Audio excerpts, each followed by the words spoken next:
cima em relação ao Bolsonaro? Ali, quer dizer, a razão que o fez desmaiar a gente não sabe, né? Talvez porque é o primeiro debate dele, nem todo mundo segura a onda. Mas o importante é que ele fique bem, eu acho que é o que eu desejo. E mesmo ele sendo uma pessoa absolutamente fora de qualquer parâmetro democrático, eu tentei ajudá-lo. Mas o pai dele, não é nenhuma surpresa, impediu, né? Até o pai dele é réu em apologia de estupro, o pai dele defende tudo que não é democrático, tem preconceito contra a mulher, preconceito contra a esquerda, contra a comunista. Era esperado, mas eu não imaginei que ele chegasse a tanto. Alguém que estivesse ajudando o filho dele, que estava passando mal, e ele ter uma atitude como essa. De fato, é uma vergonha ver o que eu vi ali e a reação que teve. Não, eu cheguei, eu segurei, eu fui a primeira a segurá-lo, que eu vi que ele ia cair, e fui levando até um ponto que ele pudesse ser cuidado. Aí alguém gritou lá de baixo: Jandir é médica. Aí ele disse: essa médica eu não quero que toque no meu filho. E aí eu chamei ele de preconceituoso fascista, ele reagiu e ficou por aí. Ou seja, ele esqueceu o filho só para me atacar, ele nem viu que o filho estava passando. Qual foi a frase dele? A senhora chegou a escutar? Não, ele inclusive disse que eu não vou ser estuprada porque eu não mereço. Inclusive isso. Ele repetiu isso?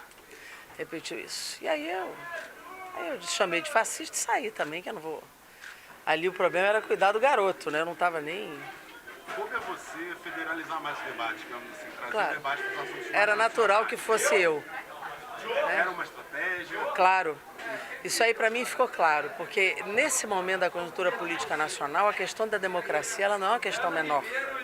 Principalmente na data onde começa o julgamento final da presidenta Dilma e onde ali naquele palanque tinham 5 caras que defendiam o golpe, né? Então era necessário demarcar a questão democrática como uma questão que está demarcando hoje a sociedade inteira, inclusive Rio de Janeiro. Fora Temer hoje é uma bandeira da sociedade brasileira. Então nós precisamos demarcar, porque essa é uma questão muito cara para nós. Para quem é do PCdoB e viveu 40 anos na clandestinidade, a democracia é algo muito forte, né? E a democracia no Brasil é a democracia na cidade, porque essa cidade não é democrática. Não há um fórum de consulta que funcione, ninguém é consultado para nada, ninguém dá opinião sobre nada, enfia tudo goela abaixo. E não há democracia aqui, nem presencial e nem por tecnologia, que era algo que no século XXI já devia estar incorporado à gestão. Também mencionar as denúncias de agressões do candidato Pedro Paulo Claro. à ex-mulher. Isso foi uma estratégia sua ou foi... Não. Ali eu tinha claro que essa cobrança eu faria, porque essa é uma expectativa das mulheres, né? Nós não podemos lidar na política com alguém que agride mulheres e se faz de uma pessoa com credibilidade para dirigir a cidade de Rio de Janeiro, uma cidade com maioria de mulheres, né? Então, seja pela deslealdade na política, seja por uma atitude desse tipo de violência contra a mulher, eu acho que isso o desqualifica para ser prefeito da cidade do Rio de Janeiro. Será que os outros candidatos evitaram, sendo homens? A senhora, por ser mulher, foi a primeira, né? Já tinha E seria a única, né? Porque ninguém lida com esse tema, só as mulheres lidam de fato de frente com esse tema. Então, eu sabia que ninguém ia falar do golpe e nem ninguém ia falar da questão das mulheres. Então, coube a mim gastar uma parte do meu tempo do debate sobre a cidade para demarcar essas duas questões. Foi uma decisão consciente. A senhora não receia que essa federalização fique um pouco repetitiva durante a campanha? Não, porque ela está na ordem do dia, né? Mas nós não vamos deixar de debater a cidade por isso.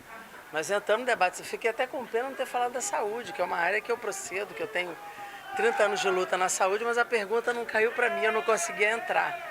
Mas nós vamos debater a cidade com profundidade. Nós temos um programa de governo super robusto, cheio de inovação. E nós vamos debater isso no decorrer da campanha, que é curta, mas nós temos a televisão, nós temos os outros debates e temos a rua para debater a cidade. Mas hoje, como primeiro debate, era fundamental a demarcação dessas duas questões. Isso para mim foi muito consciente. Foi um assunto também muito comentado e a senhora foi indicada por um participante como sendo uma pessoa corrupta. Como a senhora vê isso? A senhora se defendeu? Eu já respondi.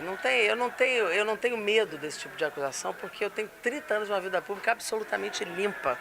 Não há qualquer acusação sobre a minha história, sobre a minha vida, muito menos sobre os meus bens, né? Então é o que eu disse, quem está informado deveria ter trazido a declaração, porque não há ficha limpa maior do que a minha aqui. Por que a senhora preferiu polarizar com o Pedro Paulo e não com o Crivella, que é o primeiro das pesquisas? Não, o Crivella é porque... Não, primeiro que o Pedro Paulo é o gestor, né?